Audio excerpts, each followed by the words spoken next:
दुर्भाग्य एक पर एक इनके साथ बहुत सारे हुए। एक दुर्भाग्य ये कि इनके पति नहीं रहे। मेंस के कुछ दिन पहले, शायद 8-10 दिन पहले, 7 दिन पहले, इनकी 10 साल की बेटी की मृत्यु हो गई।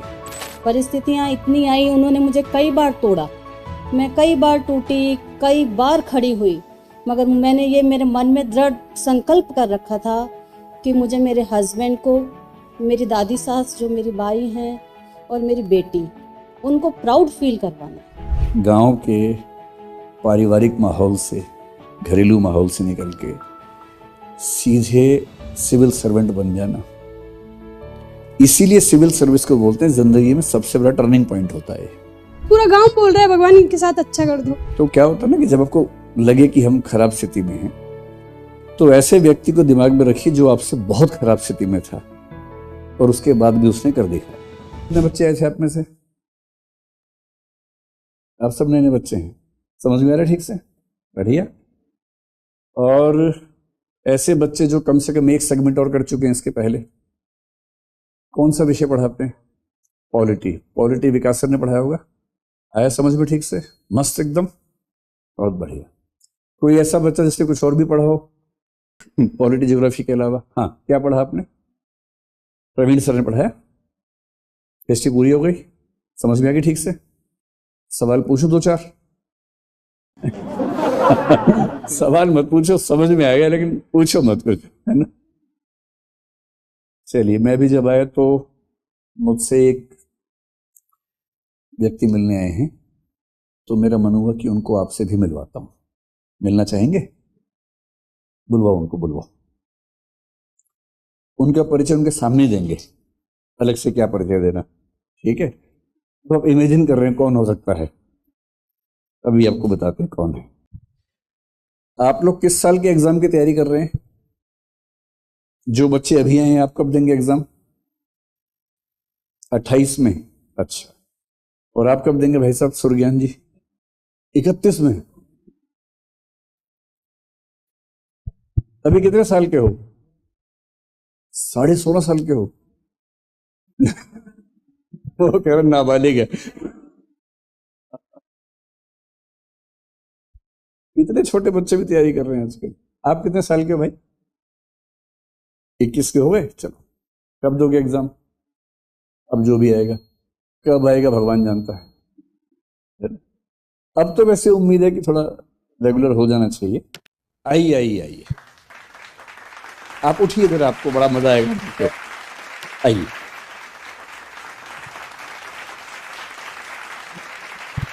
बैठिए, आपको बैठिए। इनके चेहरे में इतना बड़ा क्वेश्चन मार्क बना हुआ है कि क्या होने वाला है ना? अभी आपको बताते हैं। तो जब मैं पिछली बार आया था, पिछली बार या उससे पिछली बार, तो मेरा इनसे मिलना हुआ था, तब मेंस की क्लासेस चल रही थी, और जहाँ तक मुझे ध्यान है कि हम मेंटरशिप वाले उसमें भी थे, और तब ये कुछ क्लासेस भी देख रही थी और मेंटरशिप वाले में भी जुड़ी हुई थी हमसे। तो ये मुझसे मिली, ये बोली कि मैं आरएएस का एग्ज़ाम दे रही हूँ मेंस का, लेकिन मुझे उम्मीद बिल्कुल भी है नहीं। तो मैंने उनसे पूछा कि थोड़ा बताइए परिचय अपना, क्या कहानी है, कैसे है? तो इनका नाम है रोहिणी गुर्जर, ठीक है? दुर्भाग्य एक पर एक इनके साथ बहुत सारे हो गए। एक दुर्भाग्य ये कि इनके पति नहीं रहे, तो उसके बाद तो आदमी आमतौर पर टूट ही जाता है। पर इन्होंने हिम्मत की कि मैं अपनी जिंदगी बदलने की कोशिश करके देखती हूँ। तो बड़े हौसले के साथ आई थी उस समय कि एग्जाम दूंगी। तैयारी थोड़ी कम थी, पर अच्छा ये हुआ कि एग्जाम थोड़ा सा पोस्टपोन हो गया, तो इनको समय थोड़ा सा मिल गया। फिर जो दादी जी इनके पीछे पड़ी हुई थी कि तुम्हें एग्जाम देना है, नौकरी में आना ही आना है, उस बीच में उनका भी देहांत हो गया। तो जो आपको मोटिवेट करता हो अगर वो ही ना रहे, तो आप समझ सकते हैं कि कितना मन बेचैन होता है। फिर कुछ महीने लगे और कॉन्फिडेंस लौटा। ये इनकी ननद हैं, इनकी बड़ी भूमिका रही इस पूरे प्रोसेस में कि आप तैयारी कीजिए। फिर जयपुर में जाके तैयारी कर रही थी, मेंस बहुत नज़दीक था। मेंस के कुछ दिन पहले, शायद 8-10 दिन पहले, 7 दिन पहले, इनकी 10 साल की बेटी की मृत्यु हो गई। 10 साल की बेटी, अचानक, उसे कुछ भी नहीं था। इनको बेचैनी हुई, ये घर गई, मिली, और अचानक उसकी तबीयत खराब हुई और आईसीयू में गई और वो नहीं बची। अब सोचिए किसी के साथ ऐसा हो जाए, उसके 7 दिन बाद उसका एग्जाम है मेंस का, तो इन्होंने तो हाथ पैर छोड़ दी कि मैं एग्जाम दूंगी नहीं। फिर परिवार के लोगों ने, विशेष रूप से इन्होंने बहुत संभाला, समझाया कि देखो अभी तो आपको खराब लग रहा है, लेकिन एग्जाम छोड़ दोगे तो फिर बाद में हमेशा खराब लगता रहेगा। फिर वो कि एग्जाम चलो दे के देखती हूँ। फिर जयपुर आई और एग्जाम के 2 दिन पहले एक्सीडेंट हो गया और एक आंख बंद हो गई। चोट भी आंख पे लगी। 2 दिन बाद मेंस है। 7 दिन पहले एक हादसा घर में हुआ बेटी के साथ। 2 दिन पहले एक्सीडेंट हुआ। एक आंख काम ही नहीं कर रही है, पट्टी बंधी है। एक आंख खुली थी, उससे पूरा मेंस लिखा। और अच्छी बात यह है कि उसके बाद भी सिलेक्शन हो गया है। और अब ये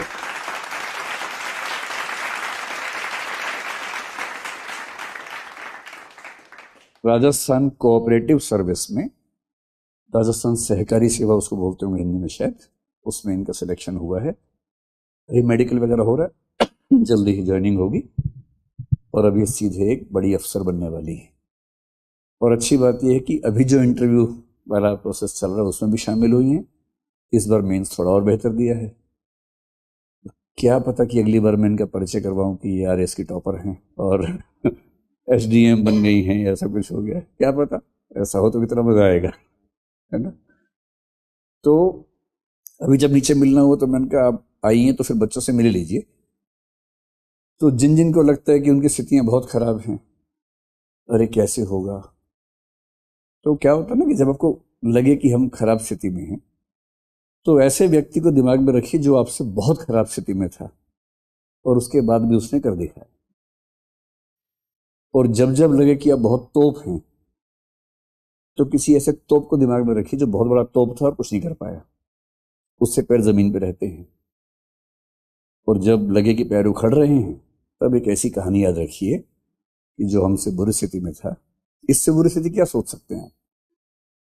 इतने सारे हादसे एक पे एक होते गए और उसके बाद भी देखिए, और एक गांव के पारिवारिक माहौल से, घरेलू माहौल से निकल के सीधे सिविल सर्वेंट बन जाना। इसीलिए सिविल सर्विस को बोलते हैं जिंदगी में सबसे बड़ा टर्निंग पॉइंट होता है। एक झटके में चेंज होता है। 2 ही चीजें मोटे तौर पे ऐसी होती हैं। एक होती है शादी, कई लोगों के मामले में जिंदगी एक झटके में चेंज हो जाती है। एक होता है कोई ऐसी बड़ी नौकरी, सिविल सर्विस, या पॉलिटिक्स में इलेक्शन लड़े, आप बन गए एमएलए एमपी अचानक। तो ऐसा टर्निंग पॉइंट, ऐसा पैराडाइम शिफ्ट जिंदगी में बहुत कम लोगों के आता है। तो मैं रोहिणी जी से ये कैसी मैं बोल नहीं पाऊंगी, मेरी रोराई फूट जाएगी, तो रोएंगी तो क्या दिक्कत है, लेकिन आप लोग थोड़ा साथ दीजिएगा, है ना। अभी वो डरी हुई है मंच पे आने से, और उनकी स्थितियां देखते हुए विशेष रूप से। इन बच्चों में सबसे अच्छा कौन है पढ़ने में? कौन बच्चे सीरियसली पढ़ते हैं अच्छे से? सभी। अच्छा, सबसे दुष्ट बच्चा कौन है क्लास में, जो टीचर से बहुत परेशान करता है? लड़कियों में कौन है सबसे दुष्ट, बताओ? है? क्या नाम बोले? वैसे 1-2 लोग इशारा कर रहे हैं एक लड़की के बारे में जो चश्मा पहन के बैठी है। ठीक ठीक समझ रहा हूं मैं, है ना। क्या नाम है आपका? खुशी। तो खुशी आपकी क्लास की तरफ से रोहिणी जी का सम्मान करेंगी, बुके देंगी। आप भी आइए, आप भी आइए, आइए आइए आइए। नहीं, आप बुके लीजिए साथ में। हाँ हाँ।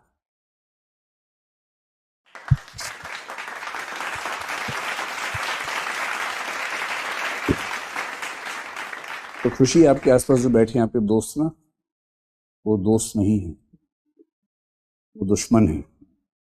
जैसे मैंने बोला सबसे दुष्ट बच्चा को ना 3-4 लोगों ने अपनी आंखों से इशारा किया, ये एक दो ने हाथ से भी इशारा किया, ये है। तो क्लास के बाद हिसाब बराबर कर देना उन सबके साथ। आप समझ ही गए होंगे मैं किसकी बात कर रहा हूँ, है ना। 3-4 की बात कर रहा हूँ, एक की नहीं कर रहा हूँ, क्योंकि आपकी नज़र में एक ही व्यक्ति ऐसा है, 3-4 हैं। तो अपनी जासूसी बढ़ाइए और देखिए कौन कौन लोग घर के अंदर से लंका ढा रहे हैं। ठीक है, तो अब रोहिणी जी आपके सामने बोलेंगे, उत्साह बढ़ाना है, ध्यान रखिएगा इस बात। लीजिए।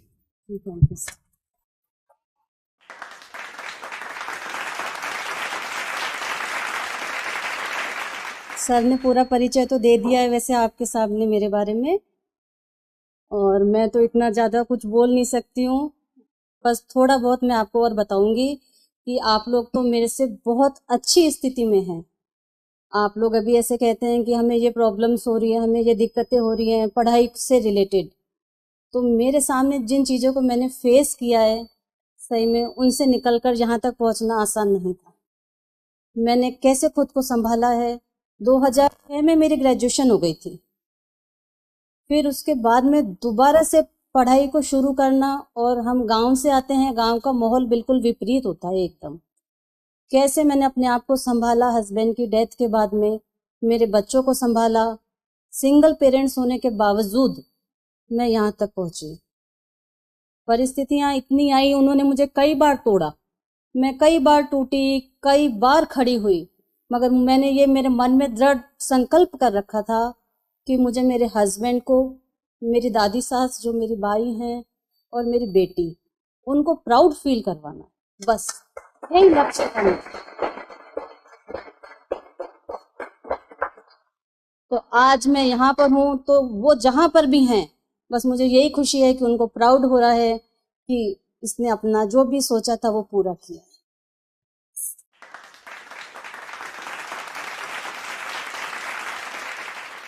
दोलेन बोलिए आप भी, अच्छी ननद कैसे बनते हैं बताइए।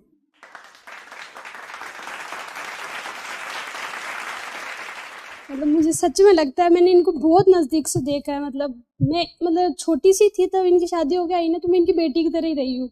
और जब जैसे जैसे हर साल मैं देख रही हूँ ना इनकी लाइफ चेंज हो रही है, मुझे सच में यकीन नहीं हो रहा है कोई इंसान के साथ इतना बुरा कैसे कर सकता है भगवान। मतलब गांव वाले भी ये बोलने लग गए कि इनकी किस्मत है, ये क्या है, बस भगवान अब इनके साथ अच्छा कर दो। एक तो होता है ना अपन बोलते कि भगवान मेरे साथ अच्छा कर दो, पूरा गांव बोल रहा है भगवान इनके साथ अच्छा कर दो। और सच्ची में इनका लास्ट में मतलब बहुत बहुत अच्छा हुआ है। मतलब अब बहुत कुछ खो के पाया है, बट बहुत बड़ी चीज पाई है इन्हें।